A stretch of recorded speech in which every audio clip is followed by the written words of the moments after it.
Hello, folks. Welcome to this workshop hosted by the Graduate Writing Center on writing and revising for publication. Let me just give you a sense of the next 2 hours. In this first hour, we're going to hear from some esteemed panelists who I will introduce to you in a moment. At 2:30, we'll take a 10-minute break so you can stretch your legs, use the bathroom. We'll meet back in here and finish out the 2 hours talking about some specific writing strategies and exercises on audience coherence and clarity. So we'd invite you to rejoin us after that break. But for now, we're excited to hear from 3 excellent panelists. I'll introduce all 3 of them, and then each one will give kind of an opening presentation for us, and then we'll have an extended and robust time of question and answer. So be thinking even now about questions that you want to ask these folks. So our panelists, on your right, my left, we have Dr. Catherine Berdanier. Catherine Berdanier is an assistant professor of mechanical engineering and the director of the online MSME program at Penn State. Her research specializes in graduate-level engineering education and cognition, and she holds expertise in both studying and teaching graduate academic engineering writing. Her current NSF-funded grant explores the linkages between conceptions of writing and persistence, attrition, and career trajectory in engineering doctoral students. Next, we have Phillip Savage. Dr. Phillip Savage is the department head for chemical engineering. He has published over 200 research articles and served as associate editor for the AICHE. Sorry, I should have known if that was an L or an I. AICHE, can you define that for us? It's the American Institute of Chemical Engineers. Of course. Yes. I feel foolish for not having known that, naturally. For the American Institute of Chemical Engineers Journal. He was the assistant editor, in case you forgot the beginning of that sentence. He is now editor-in-chief for Industrial and Engineering Chemistry Research, a journal published weekly by the American Chemical Society. And last but not least, we have Nicole Roberts. She is a PhD candidate in Human Development and Family Studies. She has published or has articles under review in the areas of neuroscience, nutrition, substance use, addiction, and applied statistics, both in math and statistics-oriented journals and in applied developmental journals. She has published book chapters and articles and has experience with the Open Science Framework journals, a current trend within the social sciences. Would you join me in welcoming all of our panelists?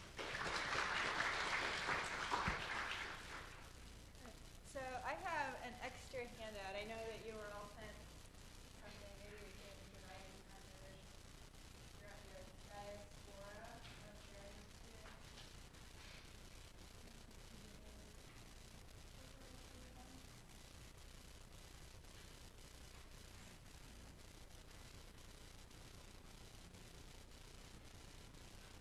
So I hope there will be enough copies for everybody. I sort of took a wild guess at how many people would show up in summer on a Monday. So in collecting my thoughts, I decided to do sort of a tongue-in-cheek 10 commandments of academic writing and publishing based on things that I sort of hold dear in terms of my own writing philosophy, how I train my students to approach this, and how I teach other engineering graduate students when they're considering the writing process. So as you look through these 10 commandments, some of them deal with sort of macro issues related to audience, which I guess you'll be talking more about later. Some of them talking about the actual nitty-gritties of the writing process, because you can't possibly publish anything unless it's actually on the paper. And then thinking towards the reviewing and revision process. So I'll just briefly go through these and kind of elaborate on my thoughts on these. So the first one, thou shalt know thy audience and select a journal that aligns with your research, findings, and contribution to the discipline. So one of the things that I find as one of the things that is most shackling to me, so one of the things that gets me into a box and really fixated is when I intend to go for a certain journal, right? And so I'm like, oh, I'd really love a publication in this particular thing, right? And that infinitely limits me. So one of the things that I really like to do is to plan out my story first and think about what the so what of my research is and who needs to hear it, right? To what audience is that particular contribution or that particular finding going to be most impactful? And so particularly since a lot of work that I do is inherently inter and multidisciplinary, that it means distilling down that so what and putting it towards the journal that I think would be most receptive, right? So rather than simply aiming for the tier 1 or whatever particular journal, right? Thinking about the message and what I intend to convey is important. The second one, thou shalt ensure your argument is in alignment. So this means that your entire article needs to stack up on top of itself. This also means that you need to pay explicit attention to the role of the literature review in your paper. Okay, the literature review is not simply a tool to bore you to death as the writer, and it's not a tool to bore the reader to death as a reader. So instead, thinking strategically about how you can use the literature review, not just to set up the gap and set up your research questions, et cetera, but to set up the impact of your findings, right? So you need to scope that literature review so that your readers are sort of, and your reviewers are sort of struck by the poignancy of your results so that they're like, well, obviously this is very important, right? This is something that needs to be published in this journal. The third one, thou shalt envision your reviewers as people that you know. So this is a tool that is fairly new to my repertoire, but it's one of those things when I'm sort of at the end of the drafting process, and especially now that I don't have my own research advisor to sort of look down on me, right, and to correct everything that I'm doing. It helps me to really visualize who I think my reviewers will be. And so I obviously have no idea who the reviewers in a particular journal are going to be. But then rather than talking to everybody and no one at the same time, if I can say, oh, I am going to envision my reviewers being so-and-so from this university and so-and-so from this university, right? People who I've met and that I hold in really high esteem. That helps me write to them. It helps me edit a little bit more, I guess, strategically. The fourth one, thou shalt start from an outline, but let the writing process be generative. I really do believe in firm outlining strategies, especially when you're a novice. It gets a little bit looser after you develop your own style, but especially as a graduate student. And when you're in communication with your research advisors and potentially other authors, outlining is really is a really good thing. Okay, so now on to sort of the text generation side of things. So this, of course, is like, you know, very early on in the publishing process and just into the drafting things. Thou shalt not discount the power of the ugly draft and sacrificial text. So many students get really caught up with this need to sound like a scientist or sound like a scholar, and therefore get really sort of plugged into the writer's block, right? You sit down in front of your computer. Who struggles with writer's block? I struggle with writer's block. I struggled with it this morning. I'm going to own it. But the idea is you can't edit what's not there, right? So let it be ugly and embrace that messiness. Let it be ugly first and then fix what's on the page. But it's impossible to fix what's not on the page, right? If you wait for every sentence to be perfect, you'll never get a draft, and you'll never get any publications as a result. Number 6, thou shalt honor the editing and revision process. So that means that every sentence needs to be purposeful, it should be meaningful, it should be exciting, right? Every sentence should serve a role in that literature review or in the methods section, and every sentence needs to mean something. So especially when you're publishing, sometimes you're charged per page, right? So if you write a 40-page article, that ends up being substantially expensive, right? But if you can say the same thing in 30 pages, that saves me a lot of research money, right? So think about how most effectively to communicate. 7, thou shalt find trustworthy writing accountability partners. So I strongly believe in writing accountability groups, both in terms of graduate students and when you become professionals and if you choose to go into academia. So this is, first of all, for productivity, right? If you commit verbally to getting something done that you owe somebody a draft of something, likely you'll get it done, right? Whereas if I promise to myself, I promise I'll get an ugly draft done by Friday, right? Yeah, but nothing's going to happen to me if I don't, right? But if my friend is waiting for me to tell her if I've actually accomplished my goals, I'm much more likely to do it. It also serves as sort of a pre-revision process. So I have a group of friends where we trade our drafts every month. And that allows somebody else's eyes on it that reviews it as a scholar. So we review them critically. And that sort of takes the stage out of the reviewing process. So when I submit them to journal, likely it will come back with much more substantive feedback or potentially just either major or minor revisions instead of going through a couple different cycles of iteration. Number 8, thou shalt have thick skin. Who has gotten snarky reviews back? Has anyone had that pleasure, the grand pleasure in life of snarky reviews? Yeah, it's awesome.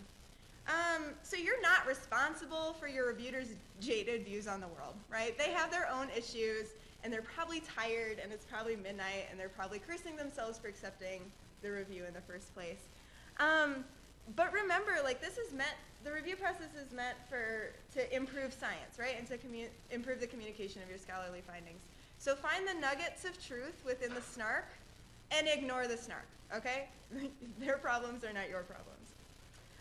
But with that comes number 9. Thou shalt respond to reviews concisely and respectfully. But you do not need to engage in the reviewer's shenanigans. So to give a quick example of this, I just got a review back where the person insisted on explaining to me what a literature review was for. I'm assuming it's a he, so I'll use a gendered pronoun. So he went on for about 3/4 of a page, single space, about what a literature review is for. And then at the end, he was like, you really need to cite these 3 people, one of which I'm pretty sure was him, right? So how do I respond to that, right? Like, just do not engage, right? None of that adds any value to my life. I can sit there and, like, fester on it, or I can just give up and say he has his own problems.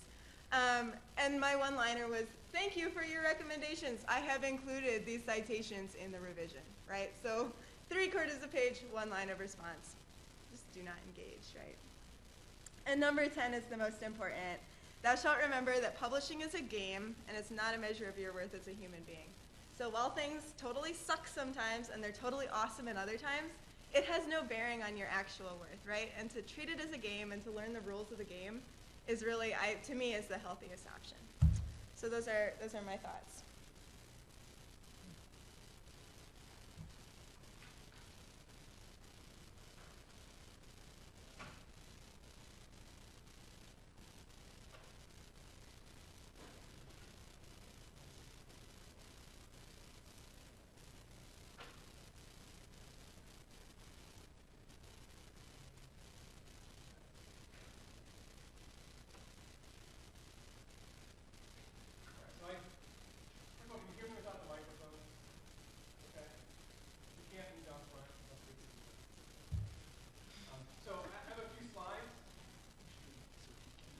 Even if you can hear me, it doesn't matter. Does this do anything? It lets people hear it. Okay, this is being streamed. Okay, all right. So the people who couldn't hear me were unable to respond, so I'll use a microphone. So I have a few slides I want to share. This is from a longer talk that I've put together and given on a few occasions with the title shown there, How to Write a Manuscript That Will Get Published. I'll try to run through just a few points briefly to maybe instill some questions or give you things to ask about or respond to during the discussion time. So I'll start with one of my favorite sources of guidance, Calvin and Hobbes. And, you have Calvin there writing, and, he used to hate them, now enjoys them. The purpose of writing is to inflate weak ideas, obscure poor reasoning, inhibit clarity. With little practice, writing be intimidating and an impenetrable fog. And there he finishes his book report, and the title is read there by Hobbes, and Calvin's right, academia, here I come. Right, if you can write, use big enough words and string them together and confuse people enough, that's really good writing. No, it's not. Right, this is a counterexample, not something to follow. What writing is hard work, at least for the majority of people that I've run into and for myself. And so I have a few quotes here from people who've done a little bit of writing. Peter DeVries says, I write when I'm inspired, and I see to it I'm inspired at 9 a.m. every day. And I believe in miracles in every area of life except writing. The only thing that produces good writing is hard work. And Thomas Jefferson says, don't use 2 words when one will do. So again, just a few comments from people who've been good at writing and what they found to be involved. So I'll just give you sort of a high-level outline here and then go into some examples from papers that have been published, just to point out that you never know what happens once you publish a paper. You sort of lose it at that point, right? It's out there, and what happens from that point on, you really don't control. So to get a manuscript published, you have something to say. Be beyond just a collection of results. I'm coming from an engineering, sort of applied science context. Sometimes in my journal, I'll get submissions of manuscripts that are really just, it's more like a technical report. Like, I did this and this happened. I did this and then this happened. I did this and then this happened. My conclusions, this happened, and this happened. That's not a good manuscript. That doesn't even get sent for review. So have a story to tell, have something to say it clearly. And going back to the cartoon at the beginning, the purpose of writing is to communicate. Apparently you've learned something, you know something that no one else in the world knows, you want to share it with them. So the purpose is to communicate, not to impress. Write with the reviewers and editor in mind, and you'll sense that some of these things I'm sharing are similar to the 10 Commandments we just heard. The first hurdles you need to get through are the editor's desk and then the reviewer's desks. And so write with them in mind. Make it easy for them to do their jobs and to really like your manuscript. Don't be sloppy in your writing. An initial draft, fine. Final thing you submit, no. And send it to the right journal. Right? Send it to the place where it fits, where that audience is, where the people you're trying to communicate with publish their work and where they read. So I just have a few examples of articles just to show you. First of all, maybe almost anything can be published. And secondly, some work gets notoriety, perhaps in ways that authors didn't intend. This is from a journal, the Annals of Improbable Research. So it's a real journal, but as the name implies, it's a little on a spoofy side. So this article is about apples and oranges, a comparison, right? Because everybody knows you can't compare apples and oranges. Well, this NASA scientist took umbrage at that and went forth to prove that, in fact, one can compare apples and oranges. And so there's one comparison, just using a ruler. Then he used an infrared spectrometer. I don't know if you see your technical background, chemistry. You IR spectrum for an apple, IR spectrum for an orange, put it on the same plot. You are comparing them. It can be done. The fact that somebody's doing that doesn't invalidate some other argument. This same journal, Archives of Improbable Research, gives out Ig Nobel awards. So at the same time the Nobel Prizes are being awarded, it combs the literature and awards prizes in different fields. So I just have a slide for some of their prizes. This is about 5 years ago now. In medicine, the prize in 2013 was for a study that assessed the effect of opera on heart transplant patients who happen to be mice. If you do a heart transplant on a mouse and let it listen to opera, does that affect the outcome? Right? Now you know. Archaeology prize. This is from the Journal of Archaeological Science. They took a dead shrew, boiled it, someone swallowed it without chewing, and then they examined what was excreted in the following days to see what bones would dissolve and which ones would not. And that's how you get a research article published. There are easier ways. Psychology prize. I love this title. This is from the British Journal of Psychology. Beauty is in the eye of the beer holder. People who think they are drunk also think they are attractive. So this person did an experiment and confirmed that people who think they are drunk also think they are attractive. And it's been scientifically proven. The physics prize. This was given for an article in PLOS One entitled Humans Running in Place on Water at Simulated Reduced Gravity. And what that means is yes, somebody could walk on water if they and the water were on the moon and they were going fast enough. And there's physics for you. Probability, applied animal behavior science. Are cows more likely to lie down the longer they stand? You've wondered, right? Well, now we know. The longer a cow has been lying down, the more likely that cow will soon stand up. But once a cow stands up, you can't predict how soon it'll lie down. So again, field work. All right, so just a few slides sort of back to the main topic. Writing the manuscript, you need to have different sections, abstract, your introduction and literature review we've already heard a little bit about, the section on experimental methods and results, and I'll just run through this quickly. Discussion, where you talk about what the implications of those results are, why are they significant. Conclusion, that's not the same as a summary. You actually try to look at your results and draw conclusions that would be important to the field. And then, of course, references as well. And final slide, revise, revise, revise. Right? It takes, at least for me and for my students, takes many, many drafts to get something that we're all pleased with and are willing to send out the door. Polish the manuscript and finally, submit it and hope for the best, to be prepared to respond to reviewer comments and so on. So with that, I will stop.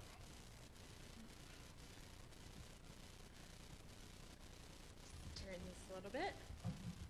I'm Nicole Roberts again. I'm the token graduate student, I guess. I'm not quite as far along on my path of science and research. I'm going into my 6th and final year, and because of that, I'm also on the job market right now. So I thought I would just pass along some good advice that I have gotten and some things that I'm noticing as I'm starting to prepare my materials, look over the publications that I've done while at grad school. A couple of the things that I'm going to say are going to be repeat, as I am the third person to go. The first thing, and I think both of the other panelists have also mentioned it, is journal fit. That's probably been one of the hardest things that I have learned, is finding the right journal fit, especially publishing in social science. I found that my work really skirts a couple of different areas. So I have some articles that in my field are some pretty cool, novel statistics and methods, but they're not like sophisticated enough to publish in a statistics journal, but then the applied work isn't as kind of up to par as they really do. So I've really had to look at a broad spectrum of journals to really find the right fit. And I have found that writing a good letter to the editor is very important. Do the work for the editor. Tell them why your article is going to make a great fit for their journal. Don't just have a generic letter that you're kind of sending out, just kind of changing, the topic of the paper. Really spell it out for them and tell them why they should publish and why it's a great fit for their journal. So that's been something that's been really, really helpful for me. The next one is collaboration. Something that I was told from day one is that when I go to look for a postdoc or a job, that the first thing that somebody's going to do is count my number of publications, and they not only want to see a large number of first author publications, but they want to see that you can work with a team, that you can work with others. And so having a couple of papers where you're not first author is important. Again, at least in my field and in the social sciences. And collaborations also have just been great. I've really enjoyed working with other people. I've gotten to learn about some other areas that I wouldn't have done so without collaborations. And collaborations are not going to be your best friends. Sometimes you will find some of the people that I like writing with the best are not the people that I necessarily want to go hang out with on a Friday night, but we really enjoy writing together. And again, some of these same people have writing days with them. Right now, as I'm finishing up my dissertation, every Thursday and Friday I have writing days with different people to make sure I'm there every Thursday, every Friday at 8 in the morning for my dissertation writing. And on top of that, some things that I've just learned that have been really helpful to keep me disciplined in my writing is to remove distractions. So Thursdays and Fridays, I write from 8 to 12. I don't check my email. I turn off my phone. Those are really, really hard things to do. My advisor knows that's what I'm doing. A lot of times I'm not in the office. I'm at a coffee shop or somewhere else. He's so on board with that. He's like, go do your writing. But if I'm sitting there responding to every text message, every email, you might be in a really great stream of thought. So just remove those distractions from the beginning. It can be annoying and frustrating, but it'll really, really help you. I was given that advice by our head of the department, who's now retired, that he still does that. He starts every morning out by writing, and he doesn't check anything. And that's probably been one of the best pieces of advice that I got while starting grad school. So remove those distractions and deadlines, set them. Even if you don't meet them, shoot for it. I tell my advisor what's coming next. I'm gonna have a draft of chapter 3 to you by next Wednesday. Mark it on your calendar and keep me accountable if I don't have it to you. Or with your writing friends, just set those deadlines and then just start. Get something on the paper. It's a lot easier. It's a lot easier to kind of pick things apart and edit things. But yeah, even if it's terrible, just start writing. I know I'm not the first person to say it. Just get it on the paper. I've deleted pages of stuff, but it helps. I've never been like, oh my gosh, I just wasted 3 whole days. Like, it helps. It gets your mind working and flowing. Some other things, I'm not sure if this would pertain to everybody, but I know this is big right now in neuroscience, and a lot of statistics is kind of the open science right now, kind of in the replicability crisis and everything. And I have actually seen, as I've been looking at job postings, at postdoc positions, that the majority of the ones that I'm seeing want to see a history of open science. And so for what that means for me and for my field, especially my statistical analyses, am I willing to make those things public? So I have an open science framework page, and so for my modeling projects, I have my scripts up there. So anybody could see it, anybody could run my analysis. I don't make them public until the paper has been published. But a lot of the things that I've done I think are really cool, and I'd love for people to do them as well. So they're all up there. I was given that advice. I was at a workshop called Neural Hack Week last summer, and I was told some of the top developmental neuroscientists in the field, and they were saying when they look, when they're hiring people, that's what they look for, and they won't even look at your application if you don't have a history of this kind of open science framework. And then so I've been very pleased. After that, I started implementing it in my work, and I'm seeing that on the job postings that I'm looking for, that they're looking for that in publication. So I also just have like a line with kind of a link in my articles, that I have these, the analyses that I used. I have all of my scripts openly available online. The open science framework, it's great when you do it. You can even put an anonymized link when your paper's still under review. So there's a lot of great materials if that's of interest to you and would be helpful for you in your field. But it's advice that I was given, and I'm already seeing it, and I'm very happy that I have some things already out there kind of published, so I can show that I do have a history of making my analyses and results kind of open. And then the last thing that I just wanted to share, it's hard when you first start, and I still kind of might have something missing in this pipeline, but I was given a pipeline if you really want to be getting things out, that there are 5 stages, and you should always try to have something in each of your stage, in each of the 5 stages, and that's data prep, stage 2 is data analysis, stage 3 is manuscript writing, stage 4 is with co-authors, and then 5 is under review. So you should try to have something in the works in all of those pages, so you don't, all of a sudden you're not doing data analysis on 5 papers with nothing under review, so you have these long lulls, so you can just kind of keep things moving and in each one of the steps. So that's been very helpful for me. Like I said, I don't always have something in it. Right now, doing okay. I think I have something in at least each of the 5 steps. But that's really helped me move it along. Also, you'll find things get stuck, so you're going to have co-authors that are going to take forever, reading over things, or your advisor has a grant due and can't get to your measly little paper for a while. So you're going to have then, this way you'll have some other things that you can be working on while your co-authors have things, or if a journal is taking forever with your paper. That stuff's out of your control. So if you can have some drafts in other kind of areas of the pipeline, it can help you not feel like you're just sitting there twiddling your thumbs. So.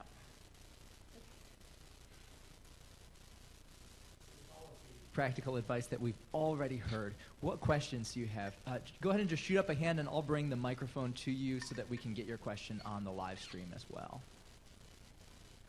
And keep in mind, we've got experts here who know all the stages of the writing and publishing process, who have seen it from both sides. So anything is fair games. Yeah, I just have a quick question to you, last speaker. Yeah, so you mentioned something about history of open science framework. Mm-hmm. So can you give examples of where those kind of forums can be found, like LinkedIn or something? Sorry, what was the last part? So are you sharing like in LinkedIn, or where do you share those kind of results? Yeah, so like I said, the open science framework is actually a resource. So if you just Google it, like you can make your own open science framework page. That's the one that I have the most, that's the one that I use, so that's what I can speak to. But then you kind of have your own profile on that page. It's super easy to figure out. So you can have, like if you have example data sets or something on there, or like I have this section with like R scripts, Python scripts, whatever that's on there.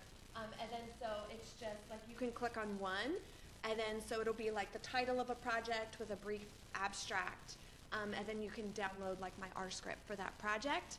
And then I have a link with like the papers that I've published that project pertains to. There's always a link in the journal article, and then to all of my like ResearchGate, LinkedIn, like I just have a link to my personal profile on Open Science Framework. I just have it linked kind of everywhere on the web. So hopefully if you ever see like Nicole J. Roberts, that link should be there somewhere to find easily. But I always have that link with whatever paper it goes to. Right. And because that page of it, like you don't have to have all of them public. So the projects that I'm working on right now, myself and my co-authors are the only people that can see that project page. You have to make it public. And so I don't make it public till the paper's been published, because I don't want to get scooped. But then after it's published, I'm happy for people to see it. Does that make sense? Other questions? I have a question about the wait, because I feel like sometimes I submit a manuscript, it takes like about 6 months or even more to get an initial response from the editor and the reviewer, and take even longer to respond back and forth. So I just want to ask a question, what you do while you're waiting, especially when you're in the time of the job market, or do you really want to have something to show or know about your work, how that's being reviewed and things like that. Thank you.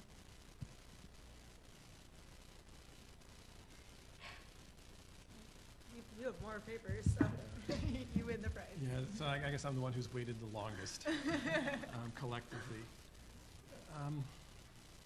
I mean, the weight is out of your hands, right? It's up to the editor and the reviewers. And maybe one thing to consider, if you have options for where a manuscript might go, is look at or find out about speed of processing. Because at least in my field, the journal will list the date the manuscript was submitted, the date it was accepted, and you get some idea of how quickly they handle things.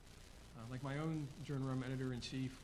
We set a goal of 4 weeks from submission to getting at least an initial decision back to the authors. We should know that, and so we prod the reviewers, try to get them to respond. If they don't, go after other ones and so on. Other journals take longer. It's probably field dependent as well.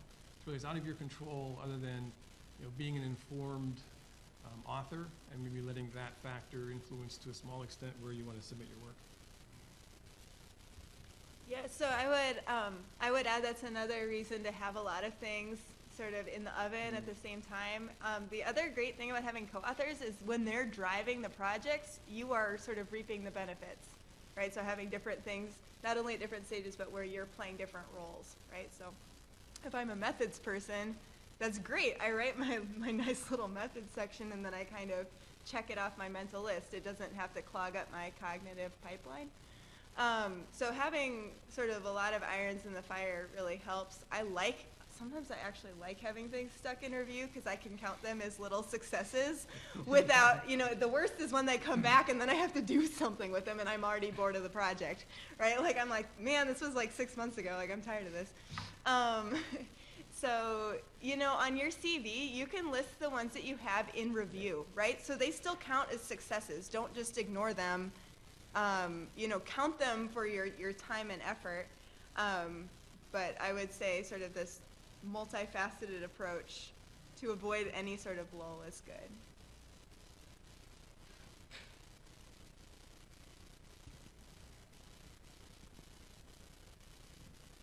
Do you have any suggestions for tactfully telling a reviewer you disagree with what they asked you to revise? Without using cuss words. I usually start with thank you. even no matter how sarcastic it is in my head, right? Like the element of grace. It really helps actually then if you have competing reviews, right? So if other people are like, well, I found this to be very convincing, then you can say, you know, we agree with reviewer number 3, you know, who thought that this was, you know, palatable or whatever. But then, you know, sometimes you can sort of give a nod. So you can say, well, I have, you know, we stand behind this decision. However, we've added in some literature to make this more convincing, or, you know, so something to say, no, I am not going to take your whatever malinformed advice, but saying I will sort of give you this tiny little carrot, you know, that kind of thing. And I haven't had any problems with that strategy. I actually just had this recently. Somebody told me something that was flat out wrong and how to calculate Peterson scaling, blah, blah, blah, for puberty. And the way they told me to do it was not correct in the field.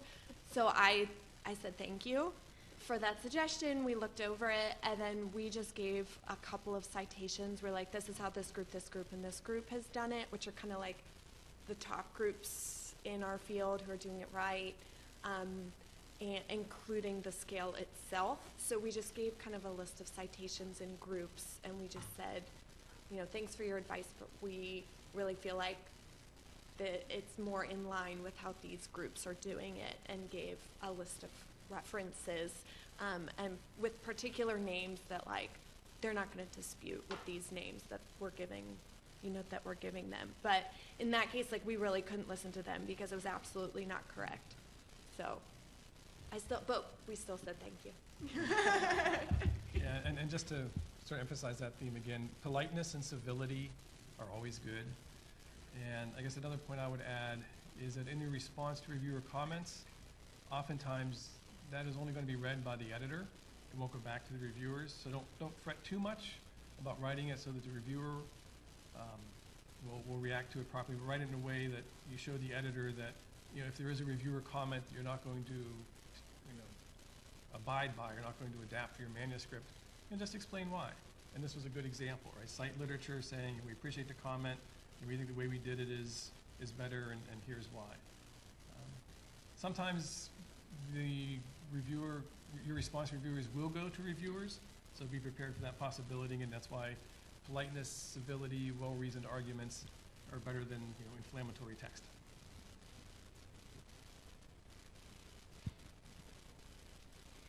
Could you comment on how you reconcile competing comments from co-authors when you're the first author and have to decide which is the right approach? In terms of like the actual writing process, or in terms of like the science too? When you get comments back from the co-authors, I've found that many times on papers where you have multiple co-authors, they don't always all agree. Not necessarily on the science, but more on maybe the language or the approach, and how much should you go back and forth with that? I usually actually have started to have upfront conversations with co-authors before we get very far into the writing process about like how we navigate these kinds of things. So like if I have entered into a co-writing relationship, I sort of submit my words to be edited by everybody. Like, it annoys me when people like line comment and just like leave a comment when they want to change a word or something like that. I'm like, just go change it, it's fine. You know, but everyone has their own like deal with that, right? And they have their own things cut up. But in general, I mean, this is not great advice for where you are right now, but you know, sort of preemptively to say, how are we going to deal with this on the front end helps to sort of cut out some of that right now. If you can pull rank and say, you know what, I'm first author and I think this makes the most sense for this argument because of X, Y, and Z, and as long as those are really pretty well reasoned out, I don't, you know, hopefully your co-authors are logical people. You would hope, maybe. Yeah, another approach to take, and I've actually done this in some collaborations with other faculty, you know, each of us has our own writing style and preferences in terms of how things get phrased and worded. And so I was writing a paper recently with one of my colleagues and he doesn't like the word that. I kind of like that. and so he went through carefully and got rid of all my that's. right? And so I didn't think the paper read quite as well, but I sort of thought about it. I said, at the end of the day, does that matter? Thank you. And I decided, no, that's something I can yield on, right? It's not that big a deal. It doesn't change the story we're trying to tell, and if that makes him happy, then I'm happy to, provide that small service. Now, where it can be tricky, and I don't know if this is the case you were referring to, is if you're an author, lead author, and then you have two other co-authors who are, have divergent opinions, then, as you mentioned, you just sort of need to referee or have some agreement in advance saying if you have a group of authors, who makes the call if there are things like that. And often making those decisions in advance is wise, rather than trying to make them whenever the need arises. But hopefully you can assume that, everyone wants another paper on their CD, right? So you do technically have a common goal. And so, maybe even taking a look at, several recently published articles in that journal that you're aiming for and looking at style and form and rhetoric to say, here seems to be one of the common, sort of success strategies for framing up the argument or something, or use of language, things like that you can then, it can serve as an impartial judge and say, look, if we're really gunning for this, let's mimic this style as best as possible,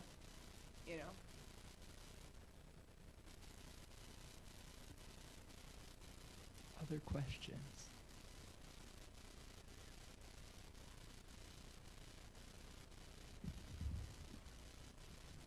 Thank you. I actually have two questions, but I would take one by one. I think all of you mentioned about storytelling, like when you write a paper and then you want to, thinking about the story you want to tell to the audience.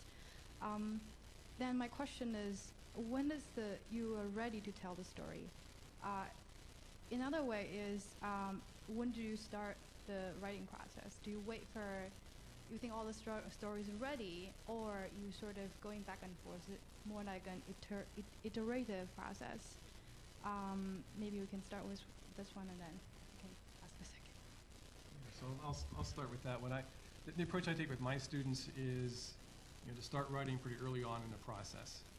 Not wait until we think we're done and then start writing. Because oftentimes the process of writing, stringing together ideas, making arguments, show that your hypotheses have been adequately tested, leads you to additional work that you might not have found otherwise.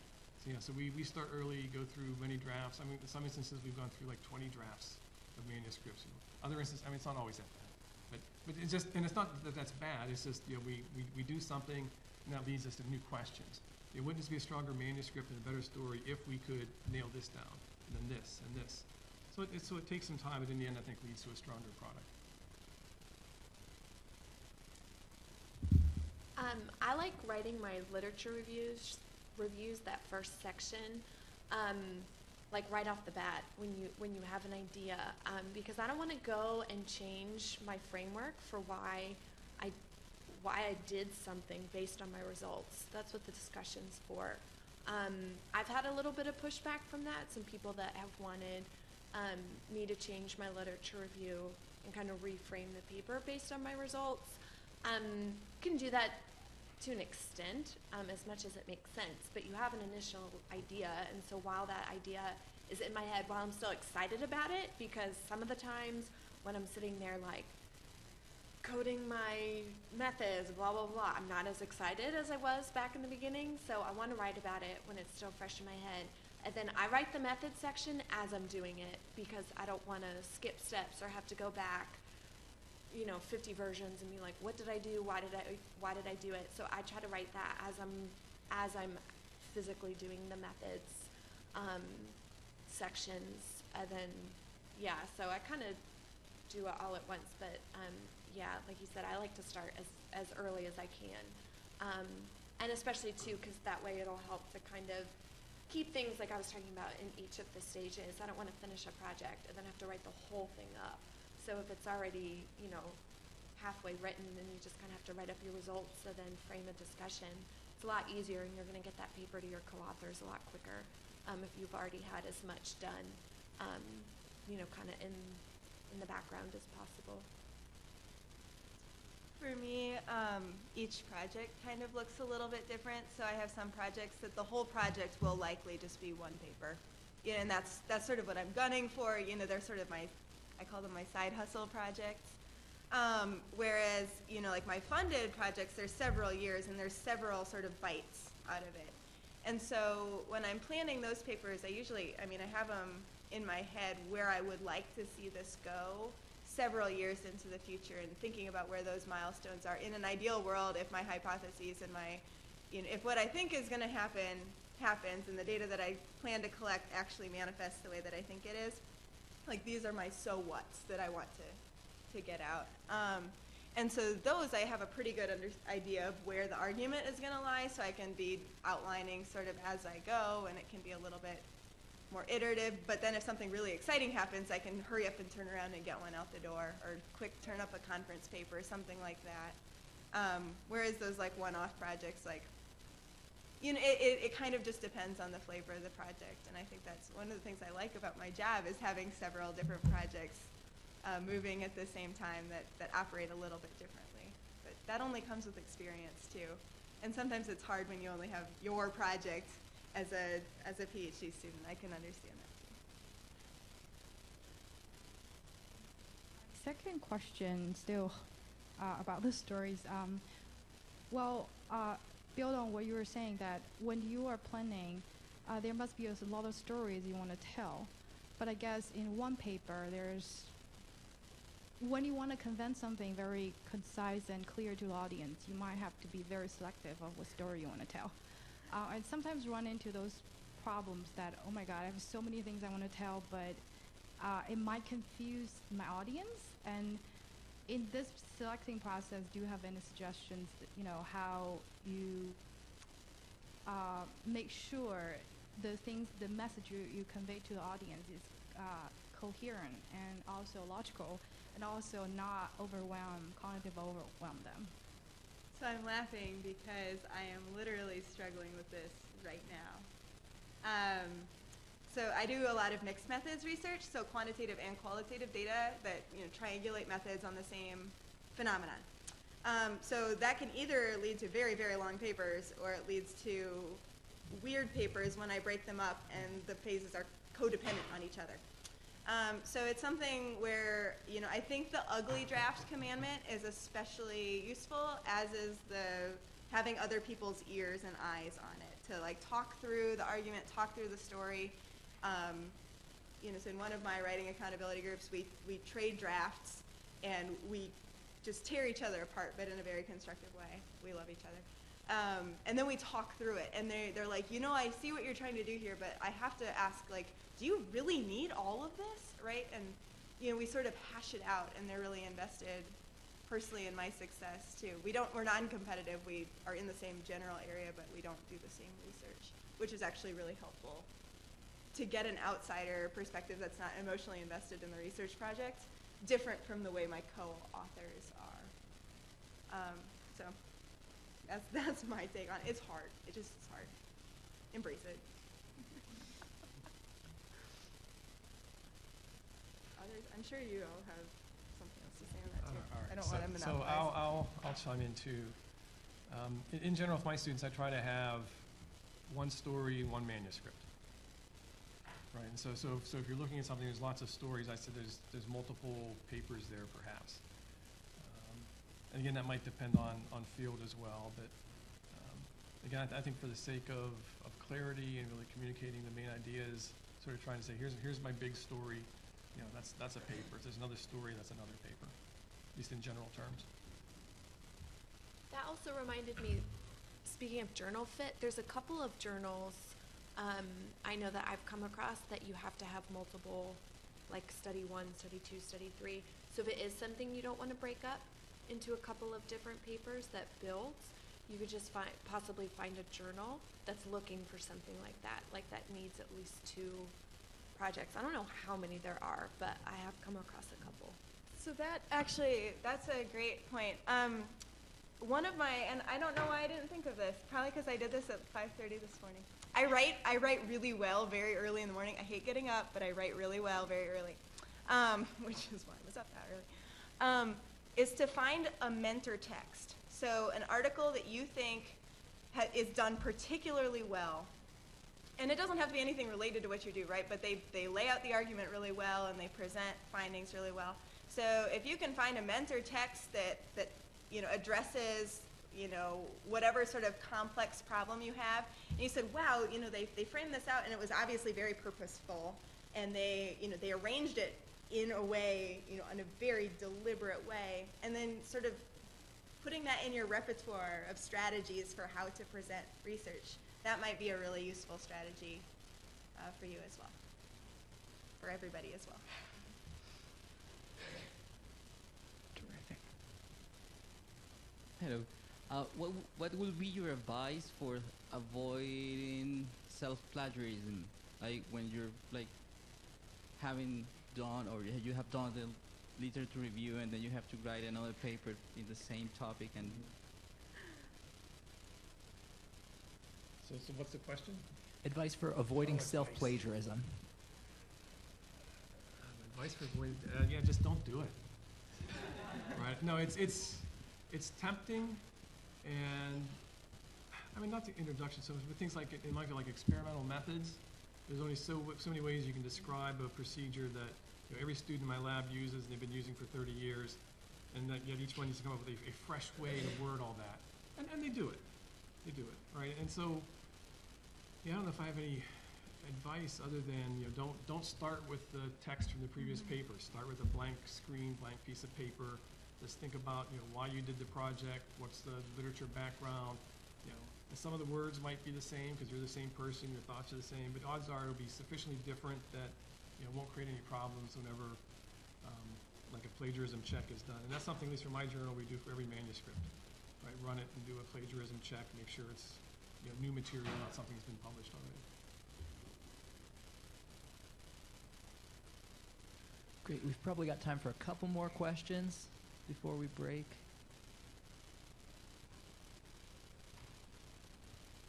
Yeah. So I'm always in dilemma to decide whether I should have one paper which has very big impact, or have several papers to get my CD with many publications. So, for example, if I look at my work, I feel like I can get like 3 papers out of that. But if you want to have it to like publish in a like highly ranked journal, you can actually pull all the results together and make one story. So I kind of I don't know which one is the best strategy, like to try to get as many publications as possible, or just to get one paper which will be influential or something.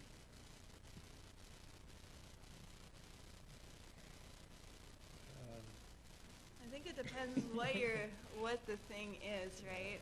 And like maybe your advisor or a mentor in your field would maybe have a better understanding of your story and the potential impact, right? So it's always a gamble between what you can get published, because a paper that's sort of wasting time out in review, or if it comes back as a desk reject from, you put all of this time into crafting this one story, but it comes back as a desk reject, that is kind of wasted time.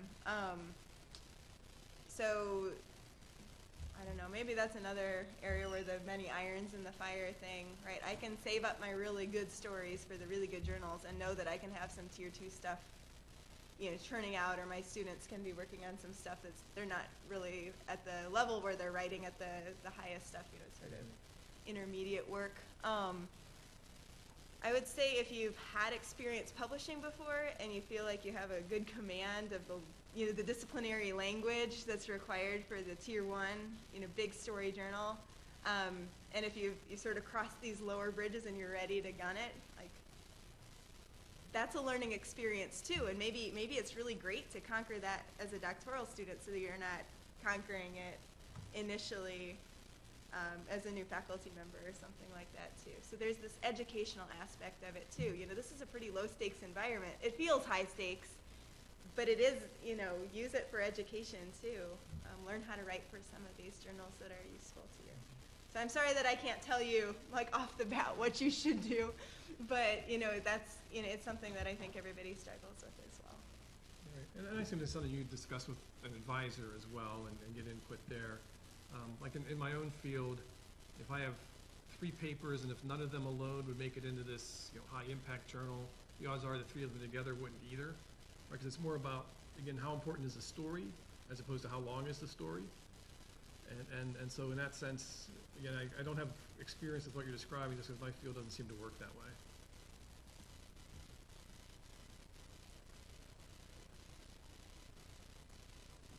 Who wants to finish us out with one last question?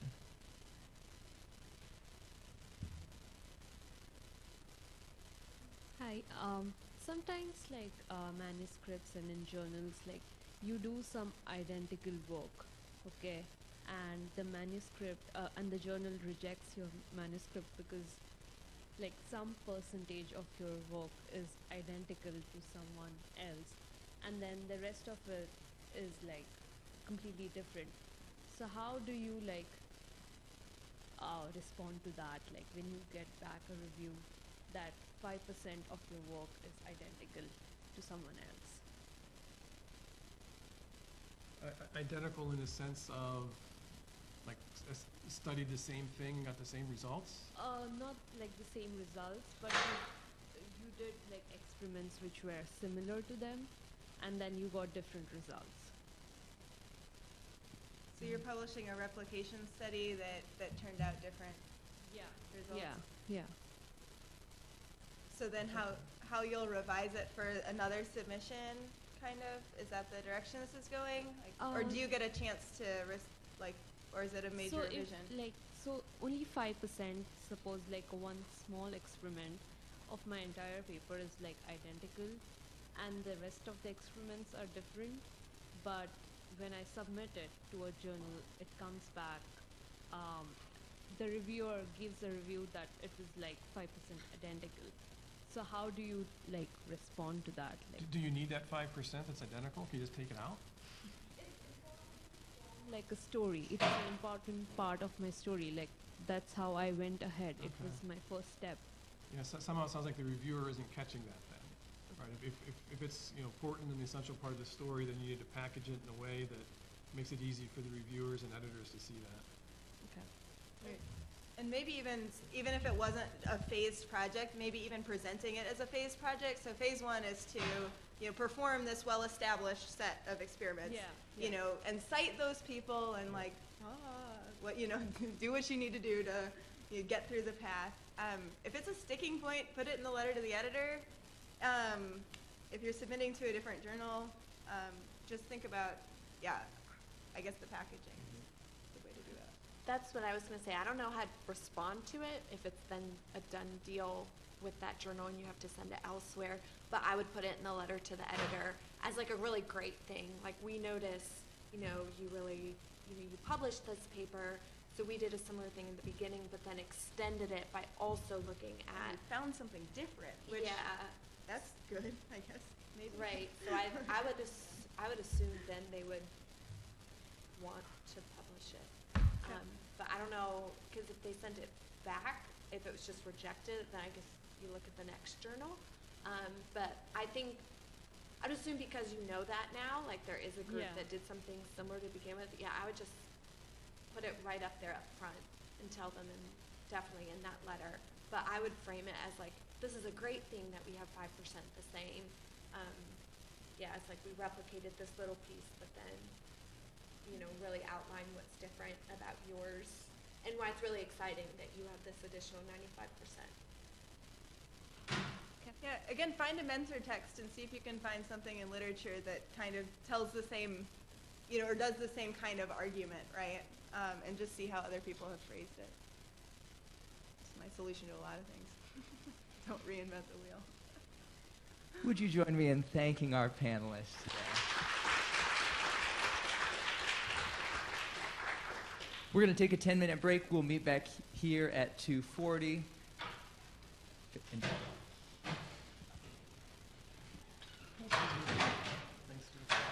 This has been fun. Yes. Yeah. Likewise. Good to meet you. Thank you very much. Yeah, it's important. Have you not? Are you related? She's a professor here as well. Oh, okay. No. Nothing I'm aware of.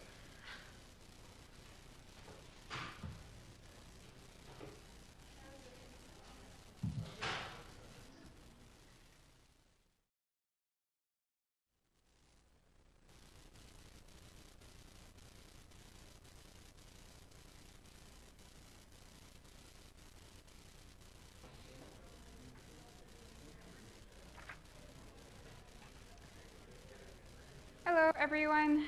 We're going to get started with the second half of the workshop. So have you all been able to find the handout online or in your email? Is anyone having issues finding it? No? Okay. So before we get started, I wanted us to just take a minute and find a partner. So if you could actually move to sit by someone, that would be ideal because we'll be doing some of the exercises in pairs. So just take a minute to meet a new friend.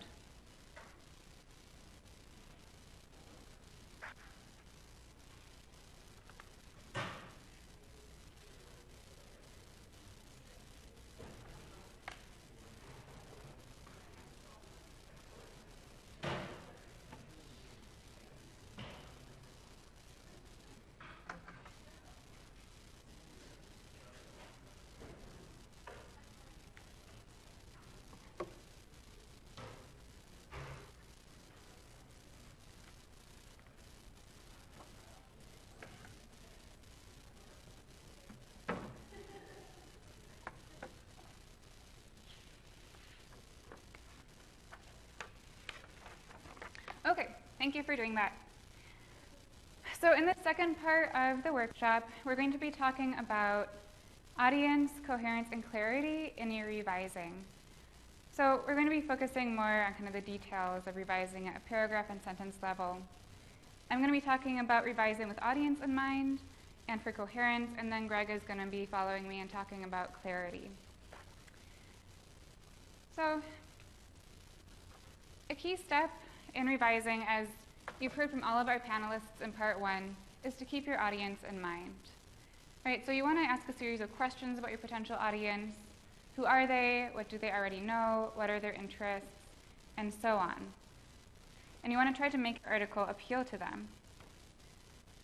We're going to do an exercise now to see how this actually can work in practice. How can you infer an audience from a given piece of writing? So if you could take a look at that packet and either scroll or turn to page 2, we're going to be working on exercise 1, guess the audience. So what we have here is 3 excerpts taken from the 3 different publications you see listed at the top. So one of them comes from a prestigious scholarly journal for chemists. One is from a science magazine for well-educated laypersons curious about scientific investigations.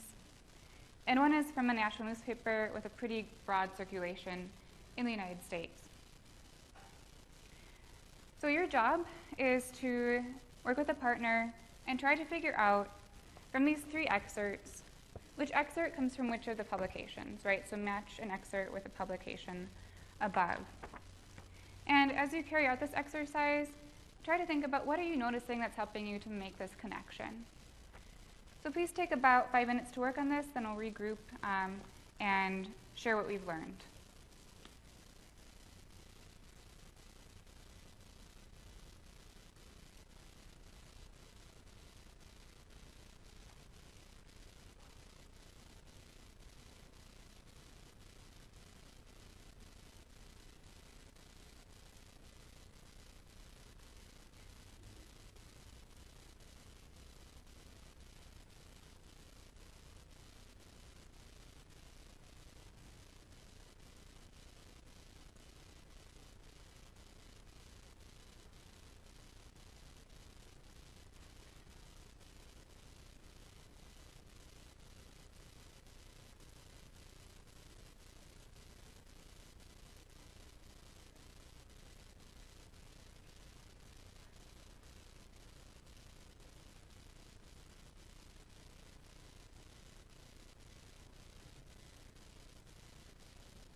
Okay, so have you guys made some matches?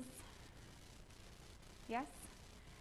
I wanted to ask, did I introduce myself to you before I started? No, I'm sorry, I was just so eager to get into this. My name is Layli Miron, and I'm one of the Graduate Writing Center consultants. Greg is also a consultant there. So most of what we do there is in-person consultations or online consultations. So if you ever want to make an appointment, you'll probably meet one of us. So now that I've introduced myself to the audience, what did you find in terms of the first excerpt? Who do you think the audience was for that? You can either shout it out or raise your hand. Yeah.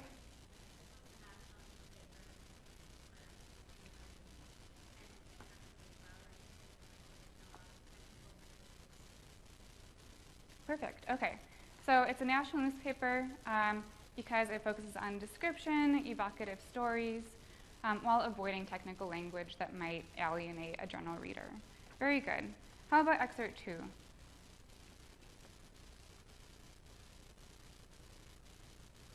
The journal. Okay, and how do you know it was the journal?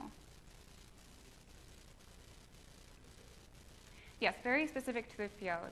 To people who are not in the field of chemistry, this would probably be fairly incoherent. So it's highly specialized technical language. And of course, that means that excerpt number 3 is from the magazine. And that is kind of at a medium level between the newspaper and the journal. It has some technical language, but it also explains that technical language, right?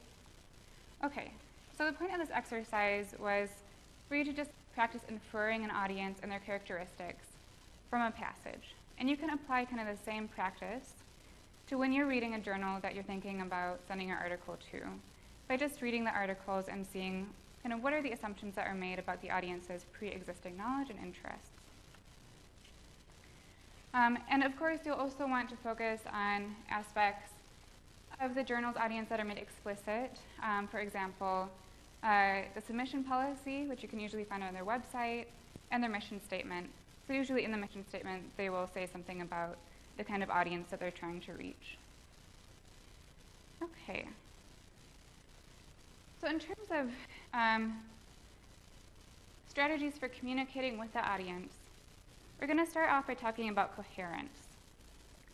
And coherence is the quality of when writing flows.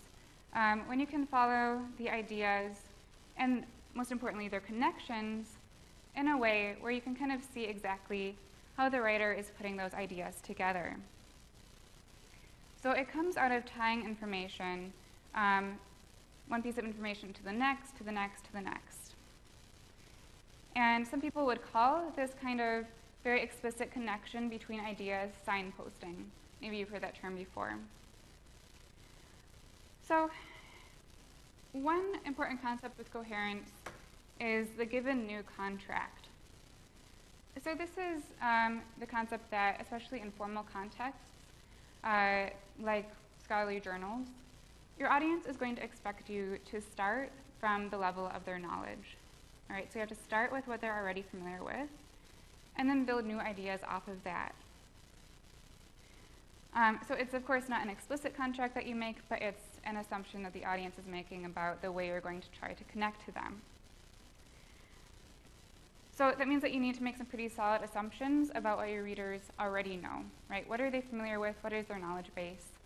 And that's something that you can learn by kind of doing the activity that we just did, right? Where you're inferring an audience and their familiarity by getting familiar with the journal, by reading its articles, and so on.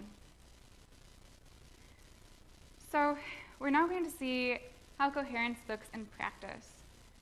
So if you, again, look at your handout, this time looking at page 3, you'll see that there are 4 strategies for coherence listed.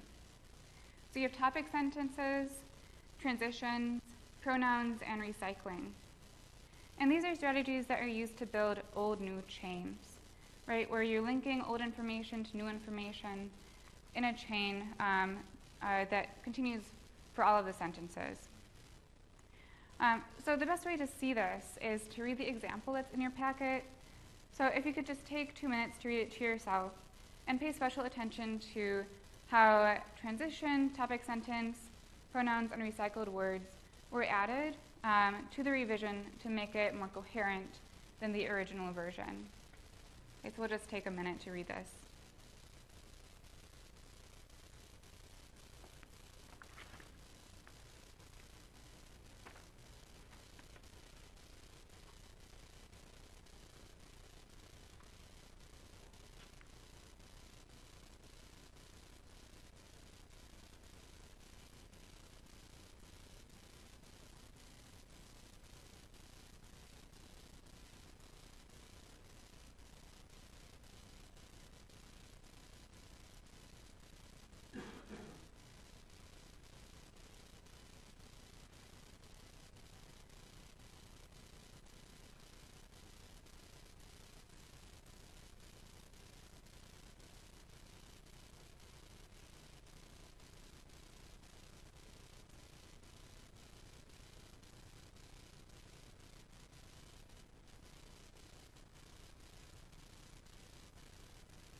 Okay, so as you're wrapping up reading, I want to make sure that you noticed how those old new chains are working. So, for example, from the first sentence to the second sentence, at the first sentence, towards the end we have metals. And then the word metals repeats at the beginning of the next sentence. And in this sentence it ends with soil, and then soil begins the next sentence. And then that sentence ends with metals, and then the pronoun for metals, they, begins the next sentence. So you see there's a very explicit chain from the end of one sentence to the beginning of the next, and so on. And so that's a really strong strategy for achieving coherence within a paragraph. Next, we're going to think about coherence between paragraphs, especially in terms of topic sentences. So, topic sentences help to achieve coherence in a few different ways. One is that they preview the structure of the paragraph that's to come. Right? Your reader can hopefully understand from the topic sentence what is your subject here and how are you going to be developing it throughout the coming paragraph. They can also help create a transition from the previous paragraph. And in that, they can be helped out by a transition statement at the end of the previous paragraph. Okay, so we've got topic sentences and transitions,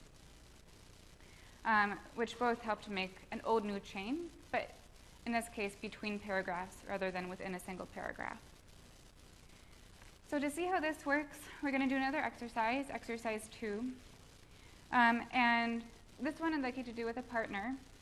And this exercise has you kind of forecast what's going to be coming next in the paragraph based on topic sentences and transition statements to see how strong ones work in practice.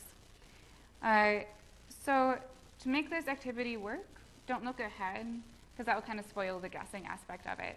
So just go through one question at a time. So please discuss your answers with a partner and think about how accurate your predictions are at the end. We'll come together and discuss that. So take about 5 minutes to work with a partner on this.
you able to get the handout?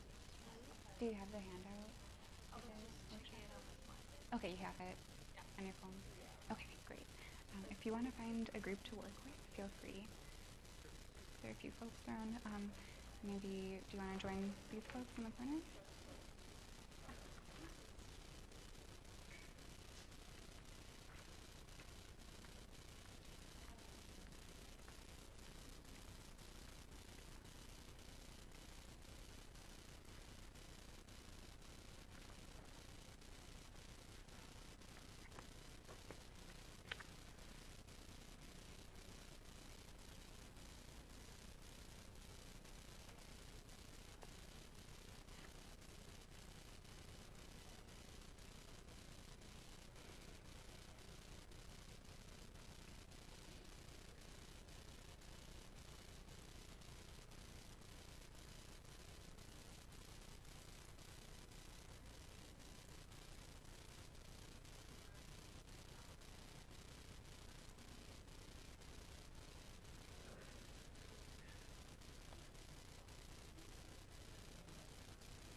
How are we doing this exercise? Have you guys already finished?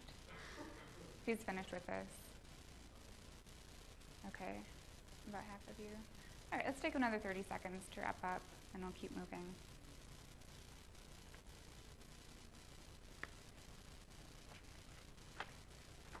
And if you've already finished, you can start working on exercise 3, because that's where we're going next.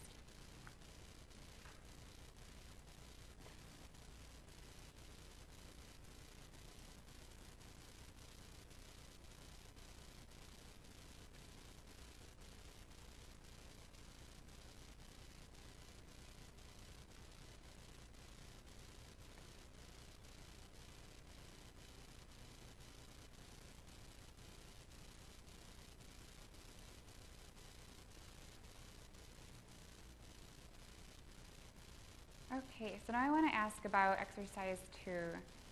How accurate did you find your predictions were? Whose predictions were pretty accurate? Who was able to tell what was coming next? Okay, like half of you, maybe half of you not so much. So ideally you would have said yes, because that was, this was hopefully supposed to be a model of how a strong topic sentence can help you as the reader predict the rest of the paragraph, and how a strong transition sentence at the end of a paragraph can help you tell where we're moving next. And so that demonstrates, ideally, how coherence would work between paragraphs, right? Taking the reader by the hand, telling them where we're going next, and then taking them on that path throughout each paragraph. Okay. So now, as I mentioned, we're going to move on to exercise 3, which you'll find on pages 4 and 5. And this one asks you, instead of being a reader, to be a writer. So now it's your turn to revise a paragraph for coherence. And you'll want to try to employ the strategies that you've seen kind of briefly over the past few minutes, using topic sentences, transition statements, pronouns, and recycled words, all to build old new chains between the sentences. So you'll find the paragraph that you're revising on page 5. Take about 5 minutes to try to rewrite it. And when you finish, share your result with a partner and kind of have a discussion about what did you change versus what did your partner change, what did you have difficult with figuring out, and so on. And then we'll come together again. Are there any questions so far? No? Okay, all right, so happy writing.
think for the sake of time, I'm going to have us regroup now. I know it takes some time to rewrite this paragraph because it's rather confusing. But let me ask, what is the main point of this paragraph? That was probably the first thing that you had to find as you were revising in terms of designing a topic sentence and figuring out what the focus was. So what is the main point here?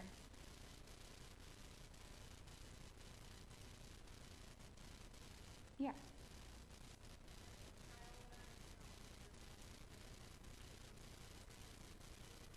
Yeah, great. So a trial run of some improvement for paper processing, foam applications.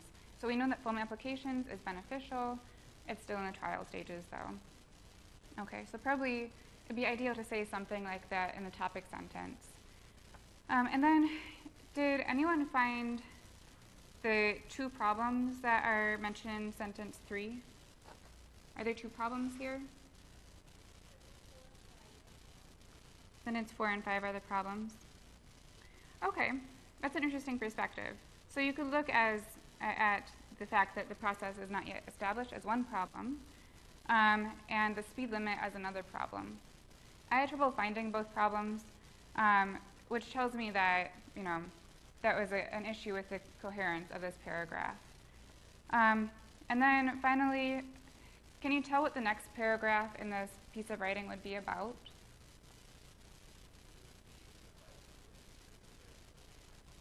Yeah, summarizing the work at the Placerville plant.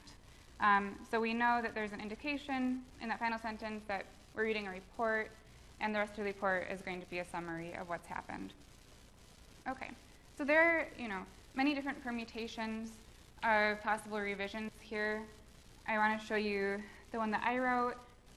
My focus was really on building those old-new chains using recycled words. And that's something that I had to pay attention to because when I'm, kind of drafting without thinking too much about audience, I'm not necessarily making those chains. In this case, I paid close attention to the keywords, and I tried to kind of repeat them at the ends of sentences and then at the beginning of the next sentence. So you can see how I pulled out benefit here, repeated that between sentences, speed as another keyword, and then machines.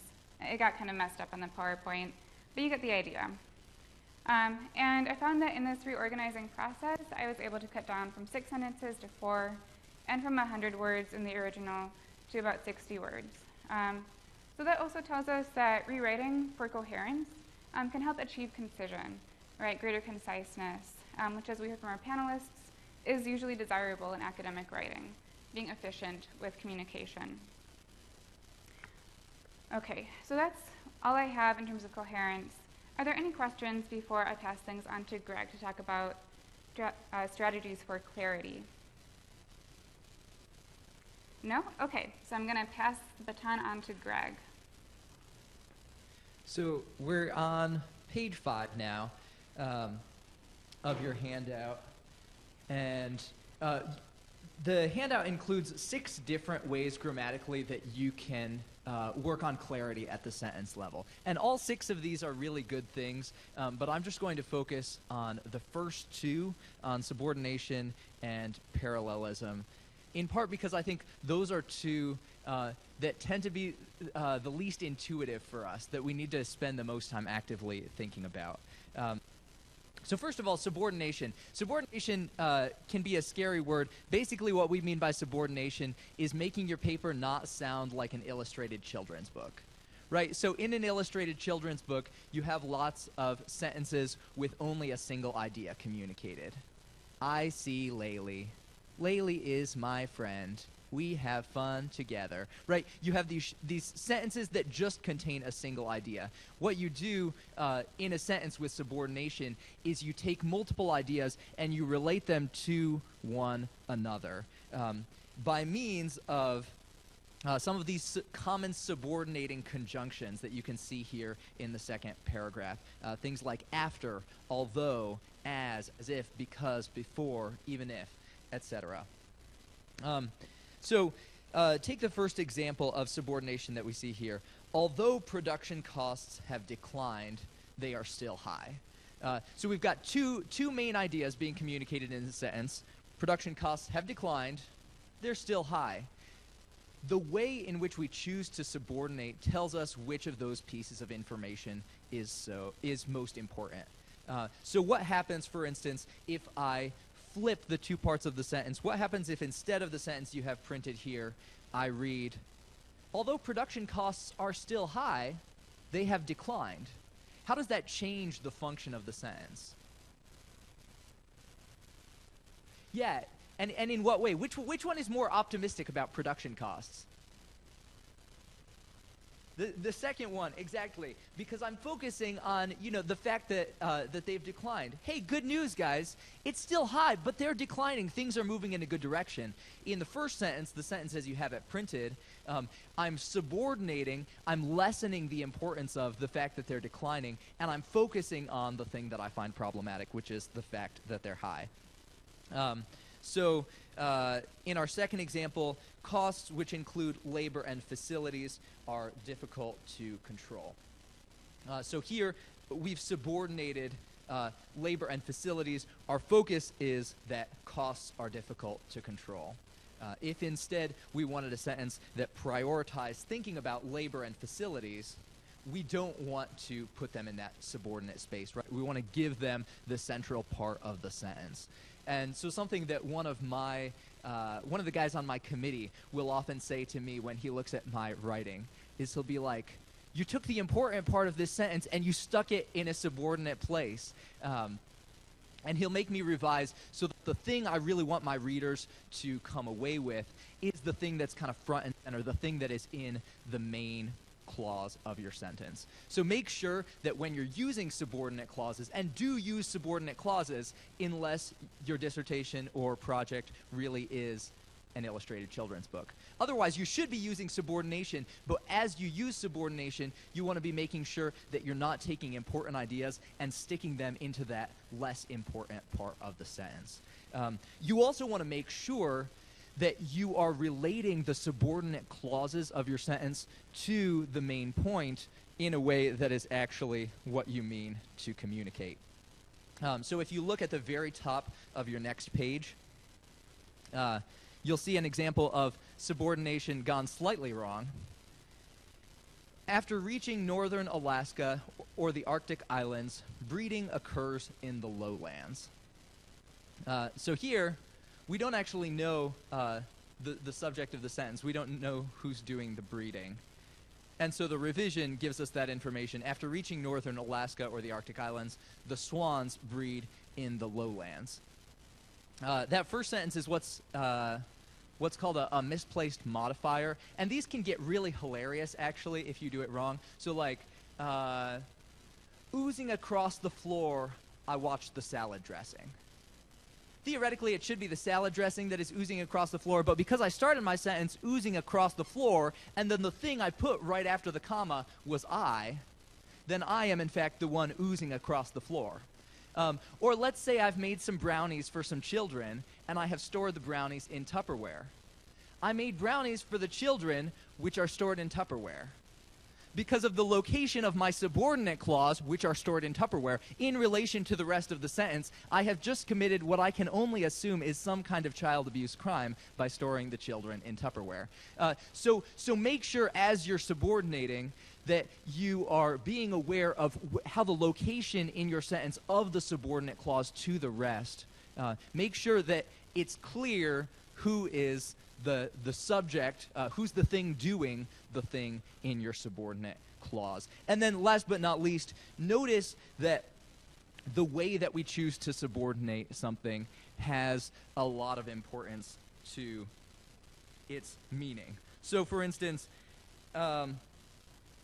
let's say, in example number 3 here, because soils and rainfall vary, the soil mixture in individual fields must be monitored.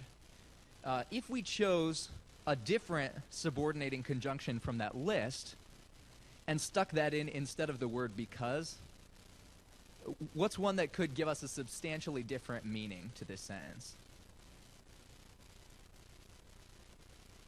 Although, sure, yeah. So that if we said although soil and rainfall vary, the soil mixture in individual fields must be monitored, then what we're communicating is the monitoring we're doing has nothing to do with the fact that soils and rainfall vary. We're monitoring for totally different reasons, and it just so happens, in fact, it's kind of an inconvenience that soil and rainfall vary. Instead of the because tells us we have to do this kind of monitoring precisely because soils and rainfall vary.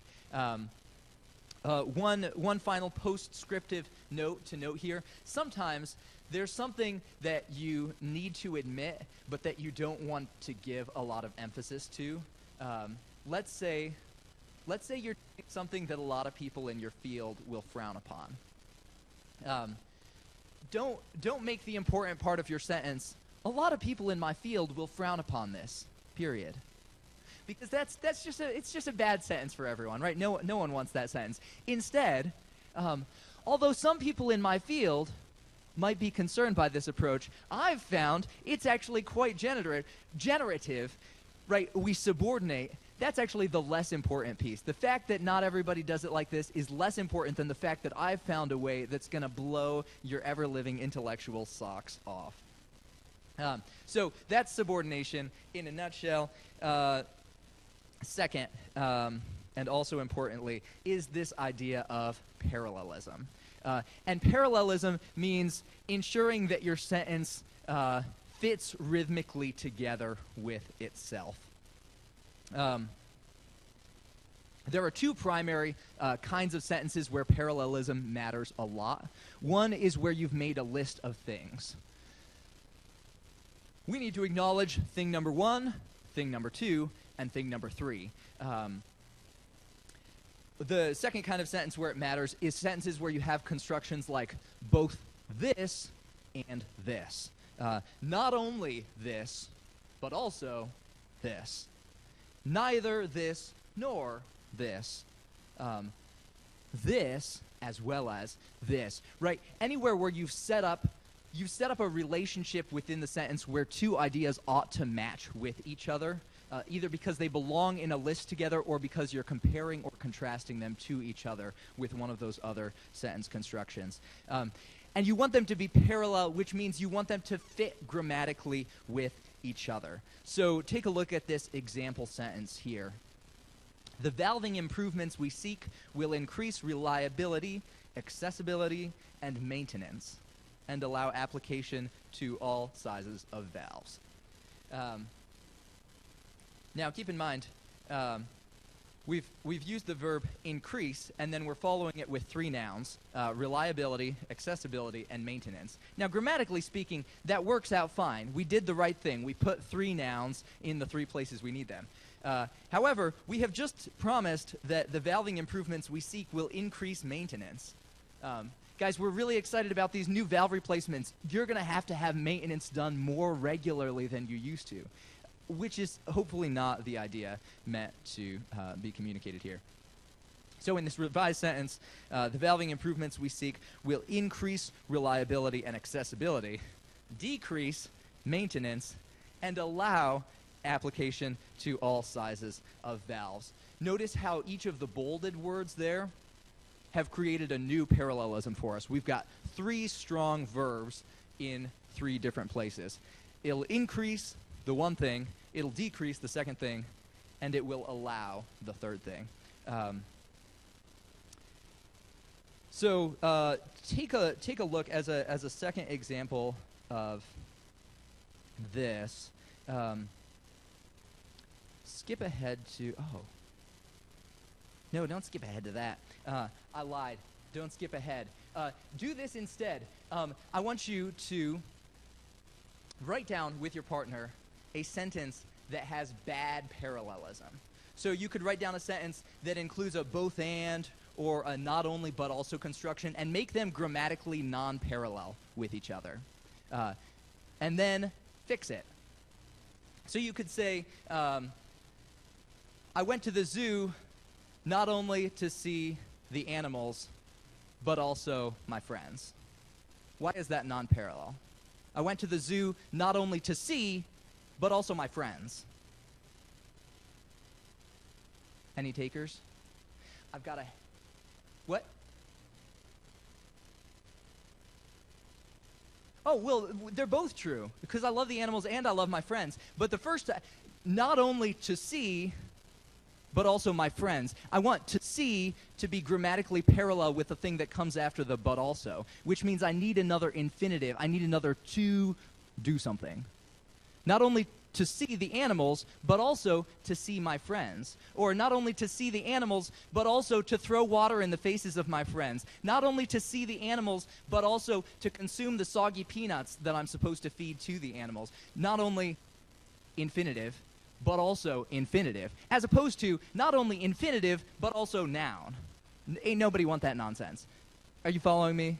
We tracking? Oh, good. Oh, good. Somebody who had the cocked head earlier, you're nodding now, and I take that as a sign of affirmation. Folks, I hope that these two concepts, subordination and parallelism, make some small sense to you.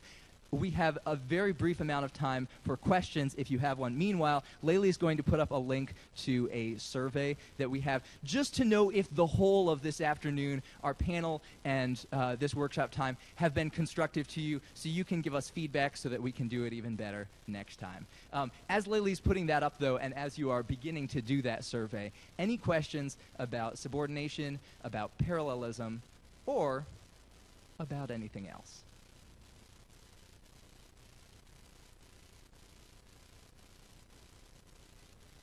Hearing none, please complete this survey, and then please have a wonderful Monday afternoon.